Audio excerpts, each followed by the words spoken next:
Չխառնվել Հայաստանի ներքին գործերին Ալիևը չի հիշում, որ սա պարտավորվել է 1 տարի առաջ օգոստոսի 8-ին Վաշինգտոնում իր ձեռքով փաստաթղթի տակ ստորագրություն դնելիս, խաղաղության փաստաթուղթը նախաստորագրելիս։ Կողմերը ձեռնպահ կմնան միմյանց ներքին գործերին միջամտելուց։ Բայց Թրամփի գլխավորությամբ այս գործընթացին հաջորդող օրերին է արդեն Ալիևը միջամտում Հայաստանի ներքին գործերին։ Սազնառած սահմանադրության փոփոխություն է երգում։ Հարյուրավոր անգամ է պնդել, նախապայման դրել, հիմա արդեն քայլ առաջ է անում։ Ու հայկական ատոմակայանին թաթը հասցնում, կարծիք է բաշխել, թե կայանը հնացած է, թե ատոմակայանի շահագործման ժամկետը հնարավոր չէ անվերջ երկարաձգել, եւ իբր այն վտանգ է ներկայացնում ամբողջ տարածաշրջանի համար։ Ամերիկյան կողմը մշտապես գոհունակությամբ է հիշեցնում, որ խաղաղության փաստաթղթի նախաստորագրումը Թրամփի նախաձեռնությամբ է եղել։ Ամերիկյան կողմում չեն տեսնում, որ Ալիևը ռեժիմով է խախտում այդ փաստաթղթի դրույթները։ Հայ մասնագետներին չի զարմացնում նրա բռնապետական հոխորտանքը,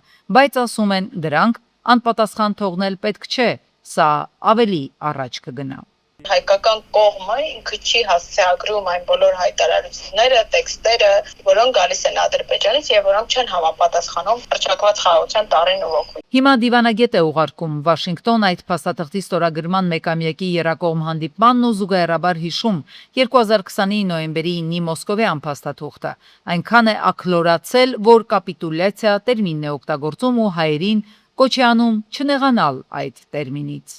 2020 թվականի Ղարաբաղյան պատերազմի ավարտի կապակցությամբ Ադրբեջանի նախագահի, Ռուսաստանի նախագահի եւ Հայաստանի վարչապետի կողմից ստորագրվեց եռակողմ հայտարարություն։ Իրականում Հայաստանի համար դա կապիտուլյացիայի ակտ էր, քանի որ Հայաստանը հանձնվեց։ Աղդամի, Քելբաջարի եւ Լաչինի շրջանները մեզ վերադարձվեցին առանց որևէ կրակոցի։ Բնականաբար Հայաստանը դա կամավոր չի արել։ Մենք նրան հարկադրեցինք։ Եթե պատերազմի պայմաններում դու ինչ-որ մեկին ստիպում ես ինչ-որ բան անել, դա նշանակում է, որ այդ կողմը կապիտուլյացիայի է ենթարկվել։ Այսինքն, այս եզրույթի մեջ պետք չէ որևէ նվաստացուցիչ կամ վիրավորական իմաստ փնտրել։ Դա պարզապես իրականություն է։ Խաղաղություն խաղացողը հիշել է 2020-ի նոյեմբերի 9-ը գլուխ գովել եւ պնդել, որ ստորագրվող հայտարարության մեջ անպայման պետք է արտացոլվի Ադրբեջանը Նախիջևանի հետ կապող միջանցքի հարցը։ Հայկական կողմը չի ցանկացել համաձայնել, այլ ընտրանքներ էլ չի ունեցել։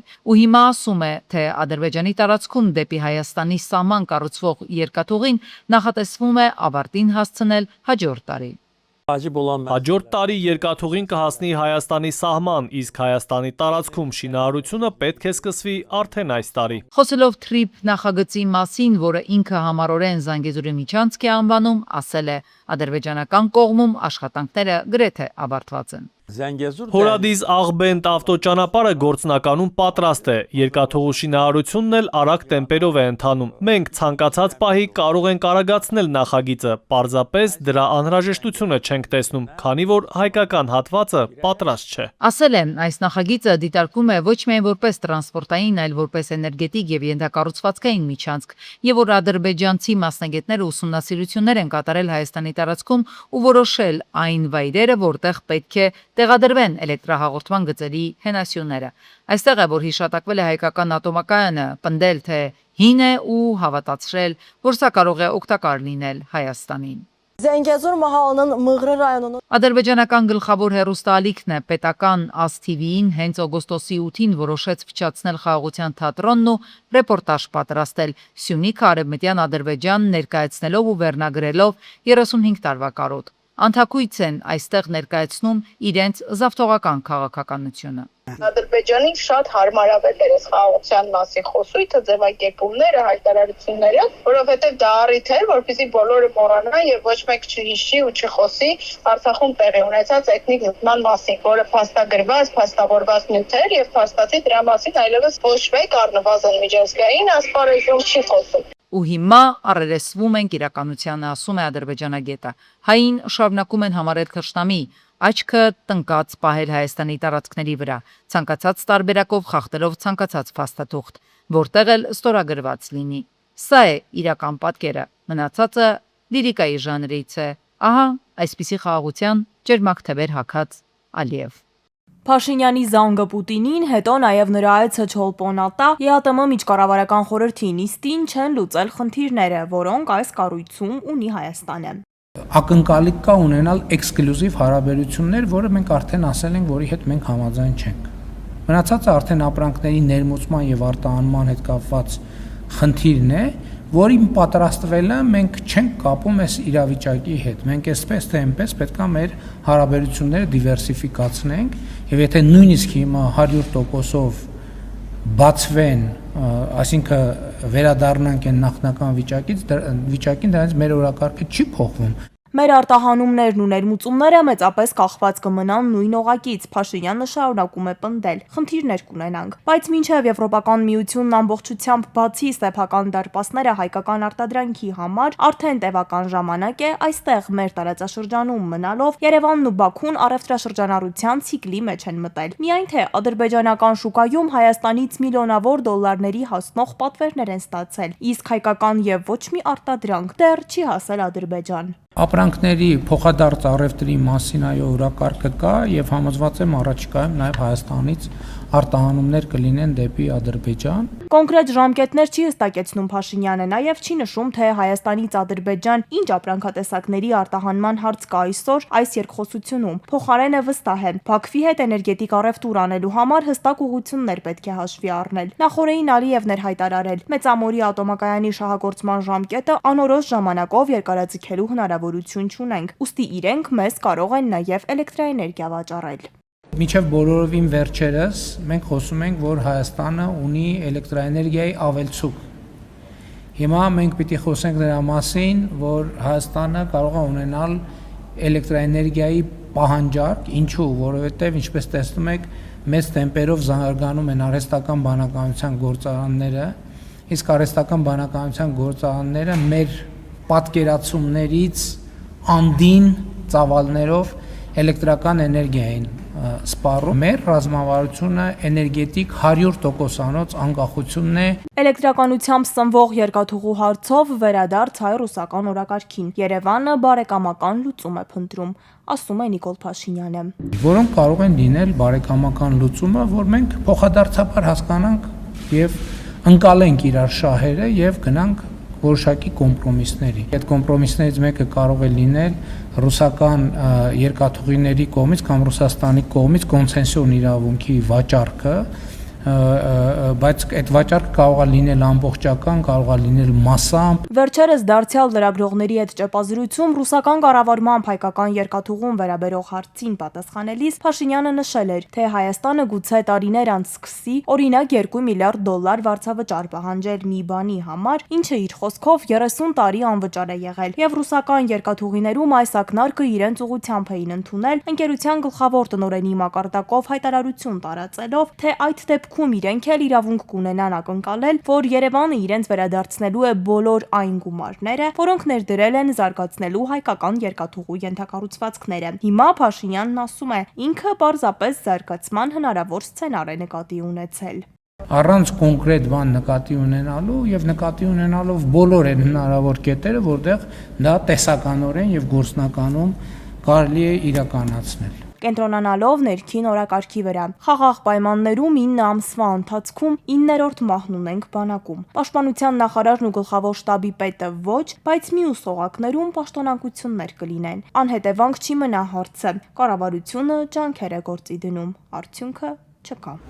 Վաշինգտոնյան խաղաղության գագաթնաժողովի մեկամյակի կապակցությամբ Միացյալ Նահանգների մայրաքաղաքում կայացել է Հայաստանի եւ Ադրբեջանի փոխարտգործնախարարների եւ Միացյալ Նահանգների պետքարտուղարի քաղաքական հարցերի տեղակալի եռակողմ հանդիպումը։ Իրադարձության կարևորությունն ու նշանակությունն ընդգծող հանդիպման ընթացքում քննարկվել են արդեն իսկ արձանագրված դրական զարգացումներին, տարածաշրջանում ենթակառուցվածքային ծրագրերին եւ վստահության ամրապնդման միջոցառումներին վերաբերող հարցեր։ Կողմերը շեշտել են առկա հումանիտար խնդիրների հասցեագրման կարևորությունը։ Նորընտիր խորհրդարանում շարունակում են մշտական հանձնաժողովների նախագաների ընտրության հարցերի շուրջ քննարկումները, մինչև այս պահը 12-ից միայն 4 հանձնաժողովին են հասել падգամավորները, այն արտաքին հարաբերությունների հանձնաժողովն է, իշխող քաղաքացիական պայմանագիր խմբակցությունն այն նախագահելու համար առաջադրվել է падգամավորներից Սարգիս Խանդանյանի թեկնածությունը։ Ի պատասխան ընդդիմությունից ուժեղ Հայաստան խմբակցության ղեկավար Նարեկ Կարապետյանի հարցին Խանդանյանը հայտարարել է, որ հայոց ցեղասպանության միջազգային ճանաչումը իրենց իշխանության համար արտաքին քաղաքական առաջնահերթություն չէ,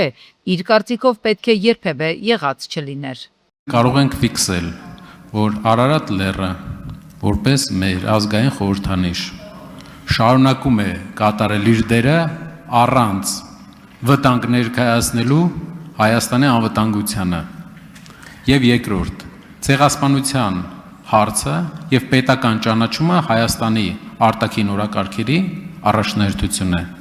աշխարհի երկրների պետական ճանաչումը։ Ոչ Հայաստանի Հանրապետության համար ցեղասպանության, հայոց ցեղասպանության միջազգային ճանաչումը արտաքին Օգոստոսի 10-ին Պաշտպանության նախարար Սուրեն Պապիկյանն անցկացրել է խորհրդակցություն զինված ուժերում սպայական, ենթասպայական եւ սերժանտական կազմերի համալրման ուղղությամբ տարվող աշխատանքների վերաբերյալ։ Ռուսաստանը շարունակում է հավատարիմ մնալ իր ռազմական գործողության նպատակներին եւ պատրաստ է իրականացնել դրանք հիմնվելով Անկորիջի պայմանավորվածությունների վրա, հայտարարել է փոխարտգործնախարար Գալուզինը։ Հավատացած ենք, որ Ուկրաինայի շուրջ իրավիճակի կարգավորումը անհրաժեշտ քաղաքական կամքի առկայության դեպքում դիվանագիտական ճանապարհով հնարավոր է լուծել, նշել է ռուս պաշտոնյան։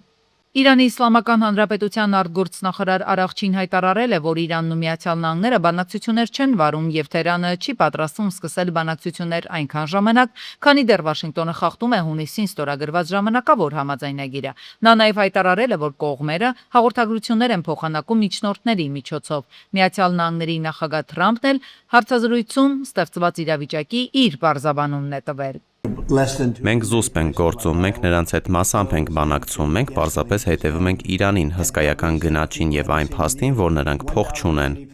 Ներքին գործերի նախարարության փրկարար ծառայությունը հորդորում է հատկապես շոկ եւ քամոտ օրերին պահպանել հրդեհային անվտանգության կանոնները, չայրել խոտն ու աղբը, չնետել չմարված ծխախոտը եւ չվառել խարույկներ անտառներում ու բուսածածկ տարածքներում։ Հրդեհների կանխարգելումը յուրաքանչյուրի պատասխանատվությունն է։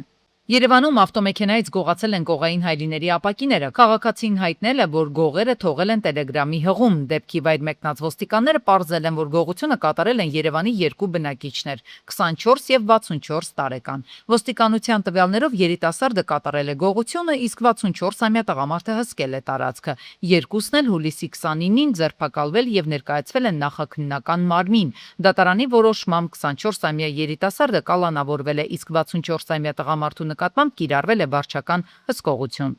Առանձնապես խոշոր չափերով թմրամիջոցների ապօրինի շրջանառության վերաբերյալ քրեական վարույթի նախաքննությունն ավարտվել է, 2 անձ կալանավորվել է։ Օպերատիվ հետախուզական միջոցառումների արդյունքում պարզվել է, որ Հայաստանի քաղաքացի հանդիսացող անձը օտարերկրացիների հետ համաձայնությամբ մաքսանենգությամբ Հայաստան է տեղափոխել առանձնապես խոշոր չափերի մարիխուանա տեսակի թմրամիջոց։ Բացի այդ, 2026-ի հունվարի 17-ից մինչև ապրիլի 12 ընկած ժամանակահատվածում ձեռք են բերել մեթադոն եւ մարիխուանա տեսակների թմրամիջոցներ եւ վաճառել դրանք։ Քրեական վարույթը մեղադրական եզրակացությամբ ուղարկվել է հսկող դատախազին, նշված է քննչական կոմիտեի հաղորդագրությունում։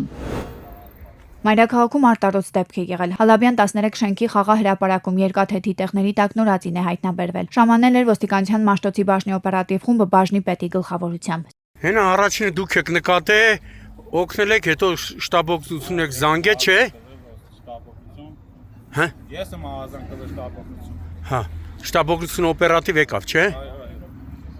Ու մինչև ժամանային համայնքային ոստիկանները Երևանի շտաբօգնության բժիշկների թիվ 25 խումբը տեղում աղջնակին անհրաժեշտ բուժօգնություն է ցուցաբերել։ Էլի նման դեպք եղել էր ձեր պրակտիկայում։ Սա առաջի դեպքն է։ Առաջին դեպքն է։ Սա առաջի դեպքն է։ Բայց լավ շուտ եք հասել։ Շուտ հասել ենք, օգնություն է ցուցաբերել ենք, պորտալները կապել ենք, շնչուղիները ստուգել ենք, կենսական ցուցանիշները ստուգել ենք երեխայի,